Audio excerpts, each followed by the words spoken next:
Uma das principais lições desse livro é: você pode aprender qualquer coisa. Não é que você já nasce bom e que você é capaz de fazer imediatamente qualquer coisa, mas tudo é aprendível. Então, uma frase que tem aqui, eu vou ler um trecho para você pegar essa noção. Ó. Se uma pessoa consegue aprender algo, quase todo mundo consegue também, contanto que seja exposto a condições apropriadas de aprendizagem. Isso mostra que a maioria dos dons, a gente não nasce com os dons, eles são cultivados. É muito raro alguém já nascer com alguma habilidade já muito boa. Tudo você treina até aprender. Se você já fosse bom em fazer concurso, em fazer provas, você já não estaria mais fazendo, porque você já teria passado na prova dos seus sonhos. Então, se você está começando a fazer concurso agora, tudo bem você errar, tudo bem você reprovar. É o esperado. A regra é reprovar. Então, se ponha à prova, vá lá fazer a prova, mesmo sabendo que você não vai passar, mesmo sabendo que você não vai ficar nas primeiras colocações, porque você precisa disso para medir o seu desempenho e depois alcançar mais coisas. E tem um conceito muito interessante que ele traz, que é o conceito de andaime. O que é um andaime numa obra? Um andaime é uma estrutura provisória que é colocada ali do lado do prédio para apoiar a construção. O andaime não constrói, o andaime não faz nada sozinho, mas ele é um apoio que está ali essencial para que o prédio seja construído com segurança e da melhor maneira possível. Esse andaime que ele fala no livro é um apoio que você tem, como de uma mentoria, por exemplo, durante o seu processo. É algo que você vai pegar um apoio, mas não vai se deixar que o andaime faça tudo, porque o andaime não vai construir nada sozinho. Então, ele é algo que vai auxiliar e vai dar um apoio no seu processo. O andaime é uma estrutura de apoio temporária que nos permite escalar alturas que não alcançaríamos por conta própria. Ele nos ajuda a desenvolver a resiliência para superar obstáculos que ameaçam nos dominar e limitar nosso crescimento. É por isso que eu vejo um paralelo muito bom com a mentoria do andaime. O andaime é uma mentoria. A mentoria é um andaime, porque ele está ali para dar o apoio para você alcançar o seu objetivo. Ele vai dar as condições necessárias, vai dar o know-how, vai dar a experiência, vai dar o caminho para você seguir. Não tem como a mentoria passar por você, não tem como a mentoria fazer as metas por você, mas ela é um ponto-chave ali que vai ajudar você a ir mais longe, a construir um prédio mais alto. E aí tem um conceito que ele traz aqui de habilidades de caráter. As habilidades de caráter são habilidades que vão além das habilidades cognitivas e que elas são muito determinantes nos nossos resultados, mais do que o conhecimento técnico. E aí sobre isso foi feito um experimento muito interessante com 2 grupos, uma pesquisa com 2 grupos diferentes, e aí um grupo estudou habilidades técnicas como contabilidade, finanças, RH, marketing e precificação, eram 2 grupos de empreendedores. Já o outro grupo estudou habilidades de caráter, que são proatividade, disciplina, determinação, e aprenderam a praticar essas qualidades. E no resultado, depois de avaliação desses 2 grupos, o grupo que praticou as habilidades de caráter teve 30% mais sucesso, em média, do que o outro grupo. Então, por que essas habilidades são tão importantes? Porque com essas habilidades a gente consegue desenvolver as outras. Quando a gente tem determinação, quando a gente tem iniciativa, quando a gente tem foco, a gente vai e desenvolve o que precisar para alcançar o que a gente quer. Agora, se eu só sei, por exemplo, fazer questão, ok, eu sei fazer questão. Ou eu sei direito administrativo, ok, eu sei fazer direito administrativo. Mas quando aparece qualquer obstáculo no nosso caminho, aquilo ali vai pausar e você não vai saber lidar com aquilo. Agora, quando você sabe, tem determinação, tem uma mentalidade de crescimento, não importa o obstáculo que aparecer ou a dificuldade, você vai aprender e você sabe que é capaz de aprender, porque tudo é aprendível. Mas a maior dificuldade, quando a gente começa a estudar para concurso, principalmente, é sair de um lugar onde a gente está bem, ou acabou de ter algum sucesso na escola ou profissional, para se colocar numa situação de alguém que não sabe alguma coisa. Isso fere o ego da gente, porque a gente vai ali assumir a nossa ignorância. Eu tô começando algo novo. E aí, muitas vezes, a gente já quer chegar passando na primeira prova e sabendo tudo. E por não querer passar por essa vulnerabilização, a gente nem ousa, nem faz, nem pede ajuda.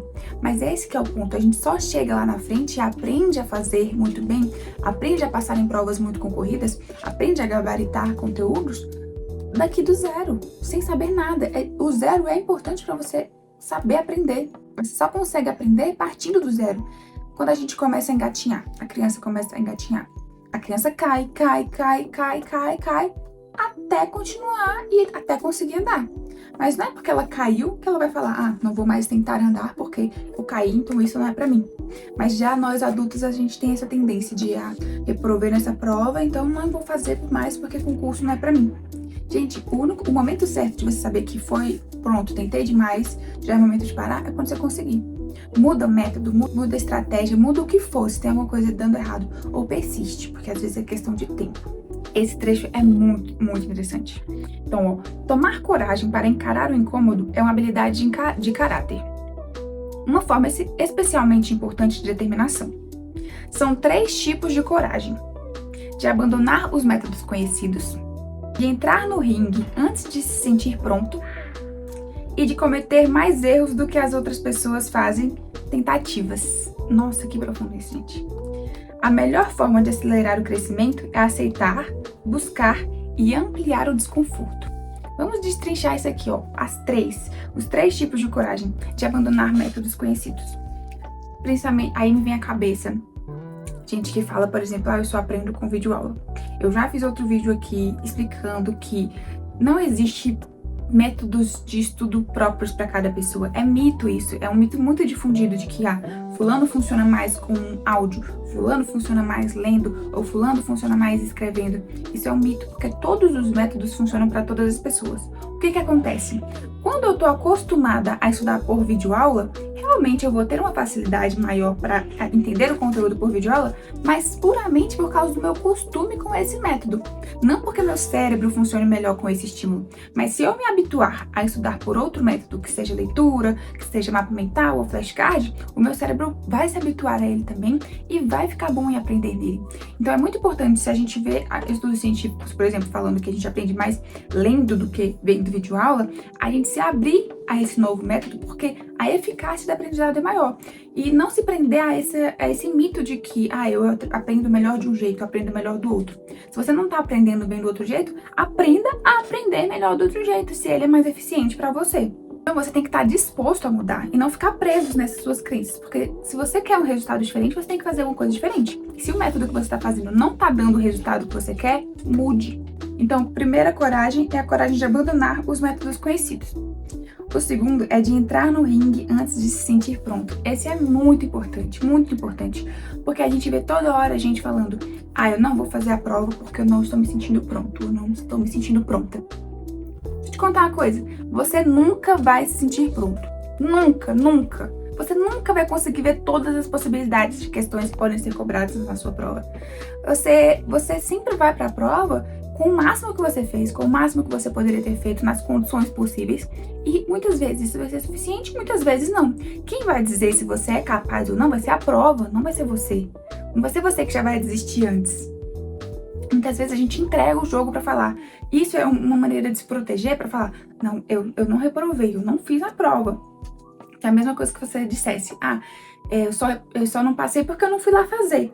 E aí você nem ousa ir fazer a prova, entende? Acaba virando uma proteção pra você não ir fazer a prova. Mas, gente, você precisa ir lá, você precisa tentar. Cada prova é uma prova. Cada prova vem de um jeito às vezes completamente surpreendente. Às vezes vem a questão ali, a maioria das questões sobre um assunto que você estudou muito, que você trabalha com, que você viu muito. Então, cada prova é uma prova. Quanto mais provas você fizer, mais chance você vai ter de passar. Então, ouse se reprovar. Ouse fazer uma prova mesmo que você não esteja pronto. Porque na pior das hipóteses, você vai reprovar. Se você não for fazer a prova, você também não vai passar. Qual é a diferença depois? Não passar porque não fez a prova ou não passar porque reprovou? A diferença é que quando você nem vai fazer a prova, você não aprende com a experiência. A terceira coragem é de cometer mais erros do que as outras pessoas fazem tentativas. Você tem que cometer mais erros do que as outras pessoas fazem tentativas. Ou seja, você tem que reprovar muito mais vezes do que as outras pessoas estão tentando. Você tem que errar. Errar é muito importante, gente. Muito importante.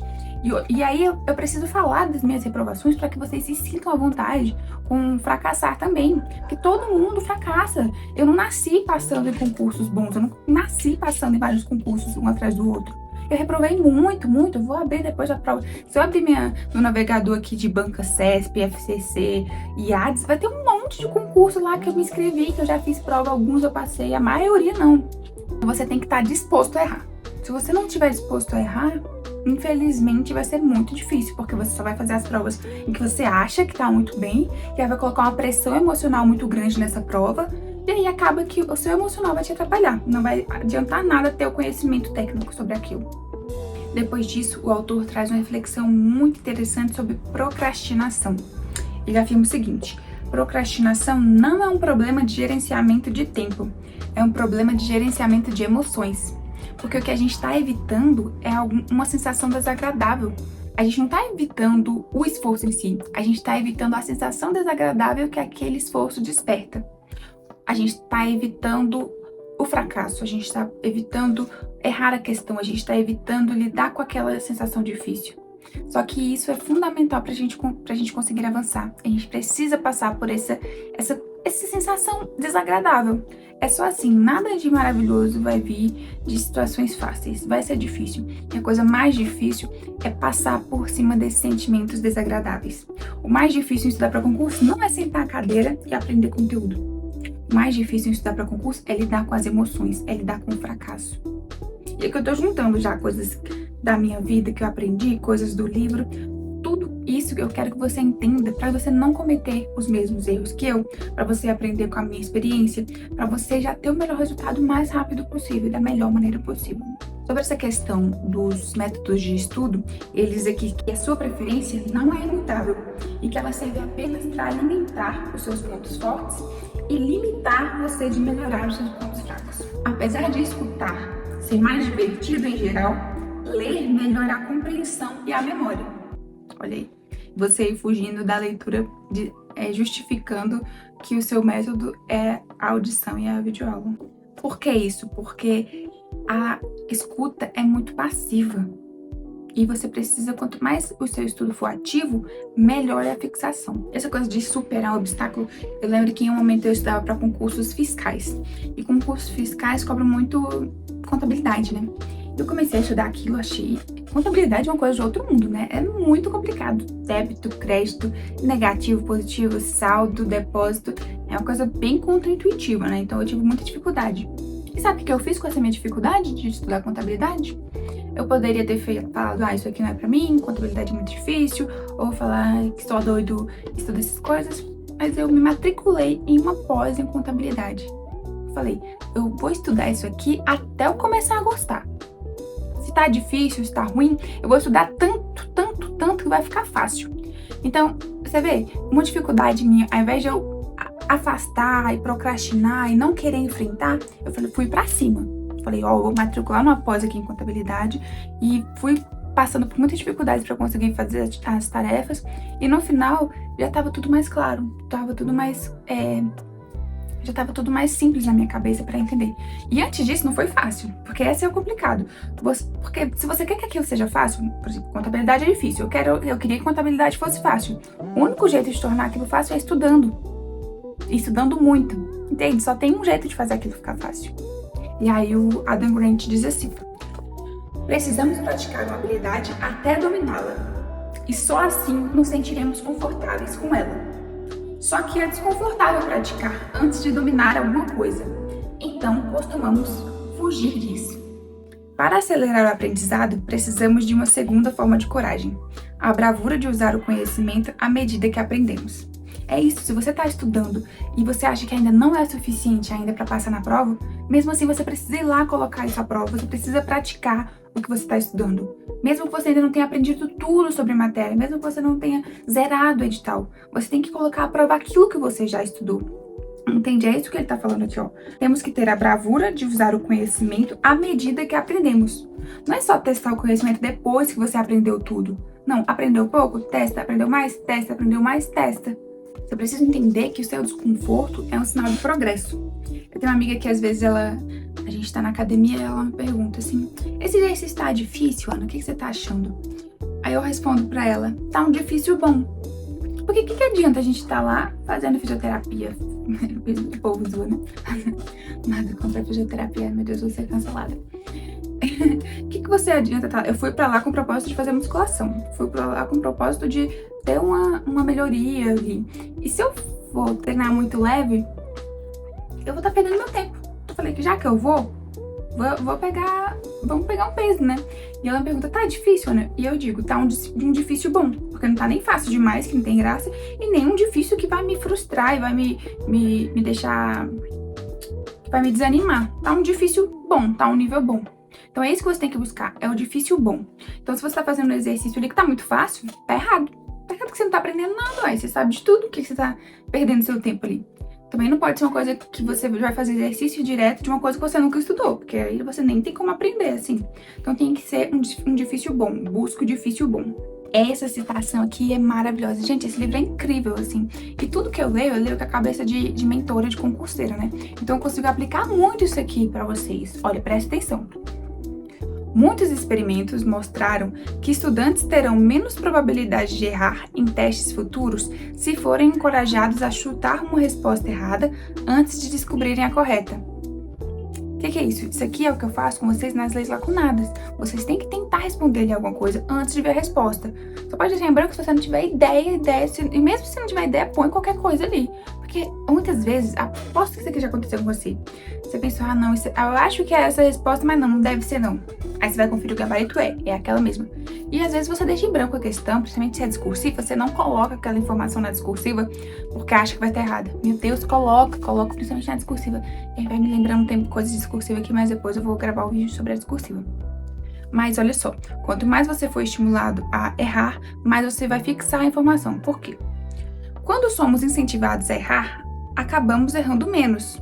Os equívocos anteriores nos lembram da resposta correta e nos incentivam a continuar aprendendo. Ou seja, você está resolvendo questão, está errando? Ótimo! Coloca no seu flashcard para você não errar mais, mas aquilo você não vai errar mais, entende? Então, que bom que você está errando, porque é nesse momento que você aprende. A melhor maneira de aceitar os próprios erros é cometendo mais erros. Dá pra ver? Você consegue pensar em como você consegue relacionar isso com o concurso? A sua frustração depois da prova, quando você reprova. Como é que você vai melhorar isso? Reprovando mais. Quanto mais você reprovar, melhor você vai saber lidar com a reprovação.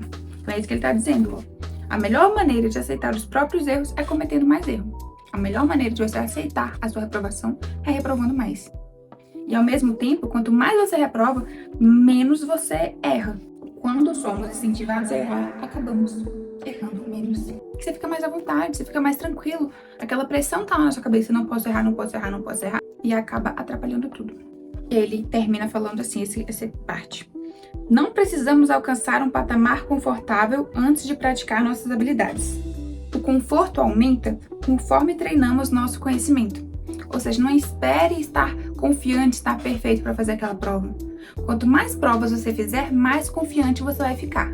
Se esperarmos até estarmos prontos para enfrentar um novo desafio, talvez nunca façamos isso.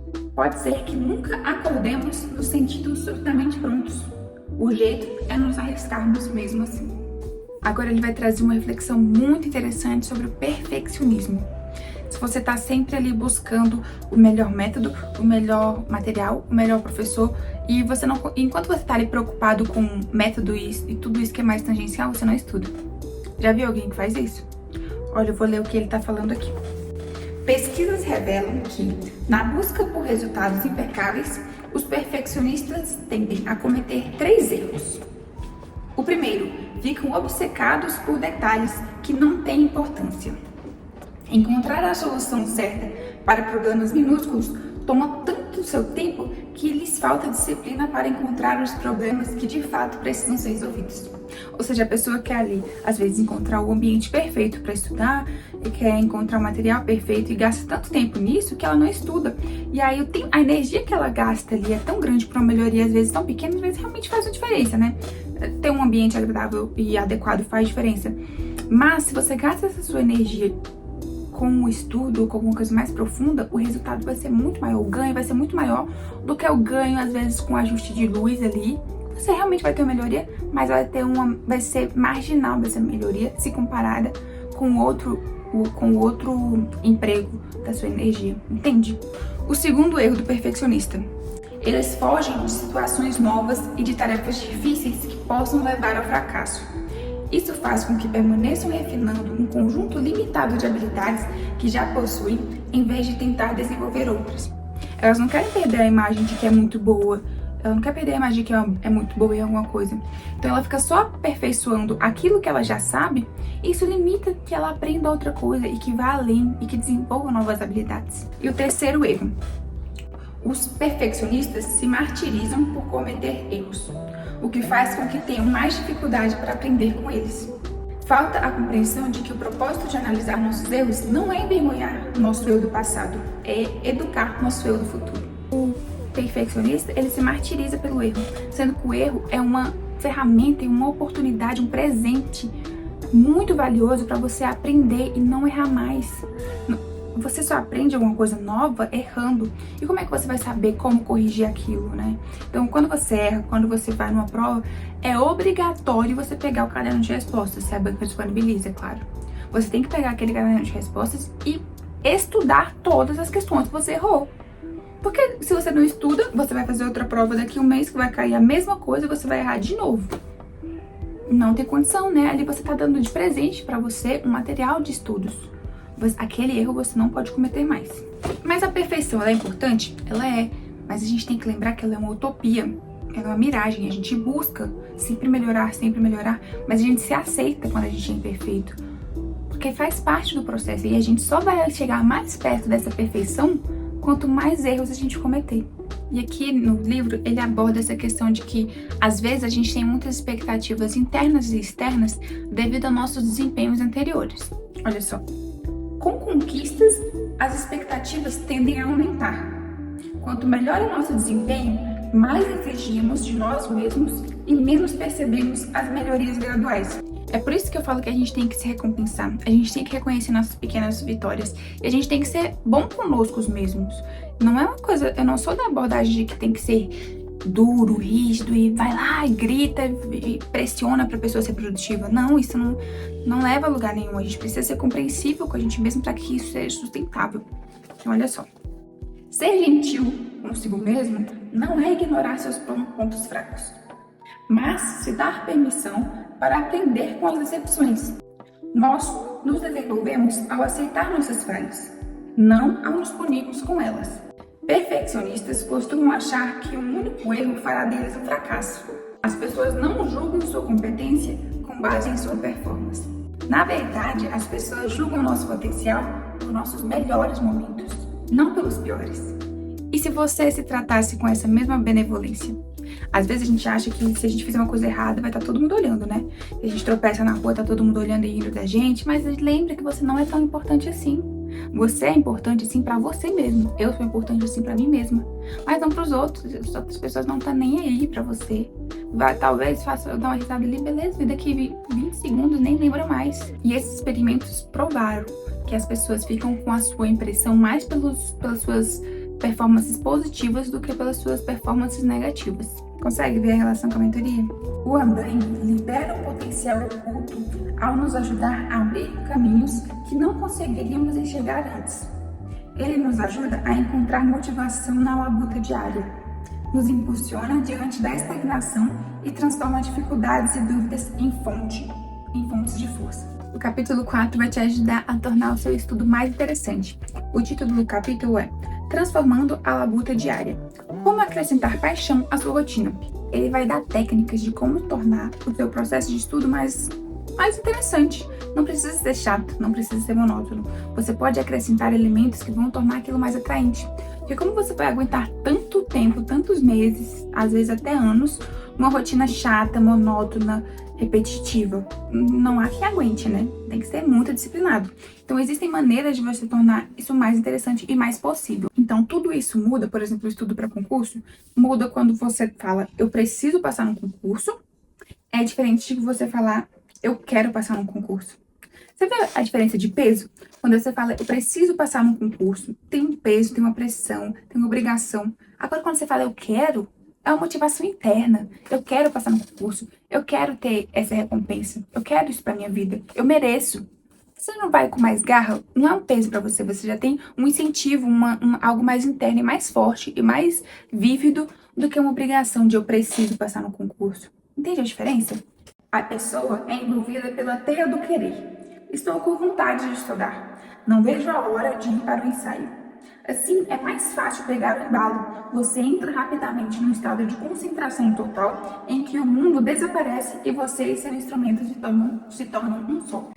Você já passou por uma experiência de flow nos estudos? Quando você tá tão envolto ali, tá tão imerso naquele universo, querendo descobrir uma resposta para uma coisa ali que parece muito enigmática e você não lembra do mundo do lado de fora? Isso acontece quando você está envolvido, você quer estar ali, não é? Você não está ali por um peso, você fica tão envolvido que você quer resolver aquela situação. E assim fica muito mais sustentável, muito mais dinâmico, muito mais interessante. Não precisa ser chato o estudo, entende? E aí, se você não sente isso ainda, existem métodos e ferramentas para você começar a sentir isso. Uma maneira de você conseguir fazer isso, você já deve ter ouvido até falar disso em algum lugar, é dividir o objetivo em metas menores. Por exemplo, sua meta não pode ser passar num concurso X. Sua meta tem que ser estudar tal coisa. Depois diminui ainda mais para estudar 1 hora. Ou diminui ainda mais para resolver essa questão. Porque se você pensa, passar no concurso X, não, agora eu não consigo fazer isso, passar no concurso X. Mas o que eu consigo fazer agora? Agora eu consigo ler esse capítulo aqui desse PDF. Agora eu consigo resolver 10 questões. Entende que fica mais fácil de você cumprir metas e você vê a sua evolução, porque você vê o seu avanço. Quando você coloca só que o seu objetivo é passar no concurso X, e por mais que você estude, por mais que você faça e trabalhe, leia, faça exercício, você não viu esse avanço, porque o seu objetivo está muito distante. Então você precisa diminuir e tornar as suas metas mais simples e divididas. Outra maneira de tornar o estudo mais interessante é gamificando. Por exemplo, você pode se dar pequenos prêmios a cada meta cumprida. Meus mentorados, por exemplo, a cada meia hora de estudos, eles ganham 10 de descanso. E isso, além de ser uma recompensa para eles fazerem o que quiserem nesses 10 minutos, ainda melhora o aprendizado, porque o descanso é fundamental para a consolidação da informação que ele acabou de estudar. Outra coisa que você pode colocar, li 10 páginas, posso comer um chocolate, ou cumprir tal meta, ganho alguma coisa que é importante para você, uma caminhada, o que é importante para você, o que seria recompensador para você. Por isso que tem que ser 100% personalizado. E essa é a diferença entre a exaustão, o burnout e a dedicação e o flow. Porque não é a quantidade que vai dizer se você teve um burnout ou não. É como você viu aquela tarefa, como você enfrentou aquela tarefa. Porque se você passa 4 horas seguidas ali numa atividade que você gosta, você tá imerso, você não vai ter burnout. Pelo contrário, você vai sair de lá agitado, cheio de adrenalina, satisfeito. Agora, se você passa 4 horas numa tarefa que você não vê significado, é repetitiva, é chata, é monótono, nossa senhora, isso sim gera burnout, bore-out também, não sei se vocês já ouviram falar desse conceito, e fica muito mais difícil você sustentar isso por dias, meses e até anos, né? Então, você tem que pegar o que você não gosta e tornar aquilo atrativo. Por exemplo, eu não gosto de estudar contabilidade, vamos supor que seja o seu caso. Você vai fazer aquilo ficar divertido. Você vai para um lugar que você gosta. Você gosta de ir para um cafezinho? Você gosta de ir para uma cafeteria? Você vai para uma cafeteria nas sextas-feiras, às 10 horas, para estudar contabilidade. Aí você vai estudar contabilidade, vai tomar seu cappuccino como uma recompensa. E vai tornar aquele um momento prazeroso para você. Você vai ficar ansiando por aquele momento chegar. Momento de estudar contabilidade, ir para a cafeteria, tomar meu cafezinho, ter o meu momento ali de burguesa. Faça o que você puder, o que vai te atrair. Tem que encontrar algo que mova você, que vai tornar aquele momento agradável.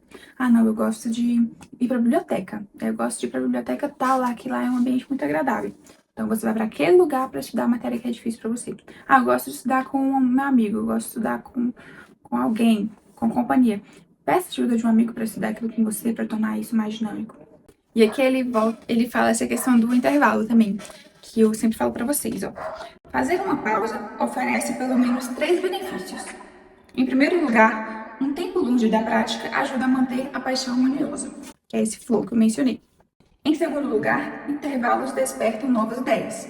Em terceiro lugar, intervalos aprofundam o aprendizado. Relaxar não é perda de tempo, é um investimento no bem-estar. Intervalos não são uma distração, gente. Não, olha só, eu sempre falo isso e agora vocês têm uma fonte aqui, ó. Adam Grant. Se vocês não confiam em mim, confiem no Adam Grant. Intervalos não são uma distração. São uma oportunidade de restaurar o foco e incubar ideias. A diversão não é uma atividade boba. É uma fonte de alegria e um caminho para a excelência. Show. Palmas. Palmas para esse livro. Agora eu tenho uma conversa muito importante com você que está se sentindo estagnado nos estudos. Você sente que todo dia é segunda-feira, todo dia é igual, e essa sensação tem um nome, chama languidez. Já ouviu falar em languidez? Não é depressão, não é tristeza, mas você se sente meio borocochô, assim, meio tá, estuda, tá, estuda, tá, estuda. Olha só o que o Adam Grant tem a dizer sobre isso. A languidez é o que sentimos quando empacamos. Talvez você não esteja deprimido nem esgotado, mas para baixo. Os instantes passam se arrastando enquanto você só enxerga a sua semana em tons de cinza. Inclusive, o nome desse capítulo é Quando o Combustível Acaba. Pessoal, muita gente se encontra nessa situação dos estudos, né? Às vezes você precisa fazer alguma coisa, mas acha que não consegue tomar atitude. Você está realmente ali estagnado, parado, e não consegue movimentar para fazer algo diferente, não consegue se mover e se motivar, né? Qual é a sugestão da Adam Grant para isso? Um desvio de rota no caminho. Como? Por um hobby. Às vezes você tá muito ali no livro, material, você precisa mudar o estímulo da sua cabeça com um hobby que não tem a ver com estudo. Tem que ser alguma coisa mais atividade física, um trabalho manual. Não vai inventar de estudar idiomas. Eu amo idiomas, mas isso não vai te ajudar nesse caso. Porque tem que ser um estímulo completamente diferente. Mas um hobby nem sempre vai resolver. O que eu faço se um hobby não resolver, Ana? De todos os fatores que foram estudados, o combustível mais poderoso para a motivação diária foi a sensação de progresso. Isso é muito interessante. Você vê o seu progresso nos seus estudos? Se você mede o seu progresso, não é só aumento de percentual, não. É o tanto que você está cumprindo das suas metas, é o tanto que você está avançando no livro, no PDF, nas videoaulas que sejam. Você mede o seu progresso, o seu avanço, as horas e horas que você está estudando. Por exemplo, hoje você pode ter estudado só 2, ontem só uma, antes de ontem só 3. Mas e a soma disso tudo? Você está medindo? Você para pensar nos seus pequenos avanços, nos seus pequenos progressos? Na prova que você não passou, mas que você foi lá e fez e foi bem, não o suficiente para passar, mas você foi bem. Você reconhece tudo isso? Tudo isso é fundamental para manter a sua motivação. Outra coisa muito interessante que eu costumo fazer com os meus mentorados é lembrar dos desafios que você já superou. Lembra quando você achou que não ia passar no vestibular e você passou? Lembra quando você achou que não ia conseguir tirar sua carteira de motorista e você tirou? Lembra quando você achou que não ia conseguir ser mãe, que isso era uma coisa muito difícil e você é uma mãe maravilhosa? É um pai maravilhoso? Existem tantas coisas que você já passou e achou que seriam muito difíceis, os obstáculos maiores do mundo, e você conseguiu. A prova pode ser só mais um desses que às vezes você tá achando que é muito difícil. E daqui a pouco, quando passar, eu te garanto, acontece isso, gente. Depois que você passa, você pensa, não, mas nem foi tão difícil assim, não, a prova. Por isso que eu passei. Mas, cara, foi difícil sim. E foi fácil porque você é inteligente. Você não passou por sorte porque a prova foi boba pra você, não. Você achou fácil porque você se esforçou. Entende? Daqui a pouco você vai entender essa sensação quando você passar. Outra conexão aqui que eu fiz, eu lembrei de várias situações que eu vejo pessoas se rotulando como eu não sou inteligente.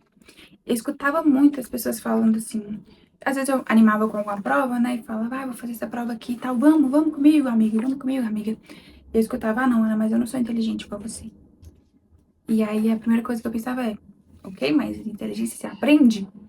Muitas pessoas se rotulam. Eu sou burro, eu tenho dificuldade, estudar não é pra mim. E olha só o que Adam Grant tem para dizer sobre isso.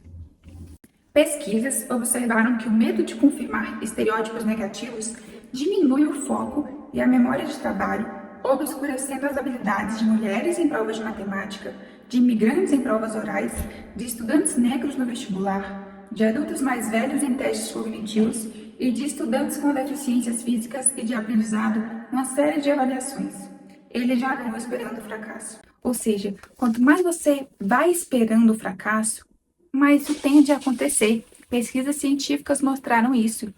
E aí você tá achando que só ficar falando, eu sou burra mesmo, às vezes você acha que tá só baixando a expectativa das pessoas pra você, mas você tá introjetando aquilo e você vai começando a agir pra confirmar essa crença, pra confirmar aquilo que você tá falando. Tá vendo o perigo disso? Por isso que eu sempre falo, se for brincar, brinque que você é muito inteligente, que você é muito foda. Porque às vezes as pessoas sentem muita vontade de se brincar, se degradando, né? Olha só que coisa estranha. A gente tem que brincar que a gente tá indo muito bem. E vai vir isso. Porque quanto mais a gente finge, mais a gente vai alcançando aquilo, né? Vocês sabem disso. As pessoas que mais evoluem não são as mais inteligentes. São as pessoas que se esforçam para se tornar mais inteligentes a si mesmas e aos outros. Quando a oportunidade não bater à sua porta, encontre maneiras de construir uma ou de entrar pela janela. A pessoa é só inteligente, ela é muito boa em fazer alguma coisa. Mas se acontece algo inesperado, a vida é um contexto de junção de circunstâncias que a gente nem pode calcular. Então, raramente alguma coisa vai sair exatamente como a gente planejou. Então, se sai algo de diferente, você sabe o que fazer? Você sabe como agir? Uma pessoa com habilidade de caráter sabe. A pessoa que é inteligente, como a gente costuma dizer aí, não sabe. Então, quem é bem-sucedido na vida não é a pessoa mais inteligente, e sim a pessoa com habilidade de caráter, a pessoa que está disposta a aprender. Em vez de aprender sempre da mesma maneira, aceite o desconforto de escolher o melhor método para cada tarefa. Essa é a hora de você testar a lei lacunada. Queria dizer não, mas... Suba no ringue antes de se sentir pronto. O conforto aumenta conforme você pratica. Isso aqui eu já falei demais, vou nem comentar, né? A busca pelo desconforto faz com que você cresça mais rápido. Para acertar, primeiro é preciso errar. O único jeito de você passar no concurso dos seus sonhos é reprovando. Você não está reprovando, você não está tentando o suficiente. Planeje seu tempo de descanso. Não espere até ficar esgotado ou entediado para fazer o intervalo. Se você esperou se esgotar, já é tarde demais. Entende? Eu lembro que muitas vezes eu esperava sentir dor de cabeça para parar de estudar. E aí com isso eu perdia 2 ou 3 dias em seguida com crise de enxaqueca. Sendo que se eu tivesse parado um pouquinho antes, eu teria mais 2, 3 dias médios de estudo com mais constantes. Esses foram os pontos mais importantes do livro Potencial Oculto. Eu recomendo muito a leitura.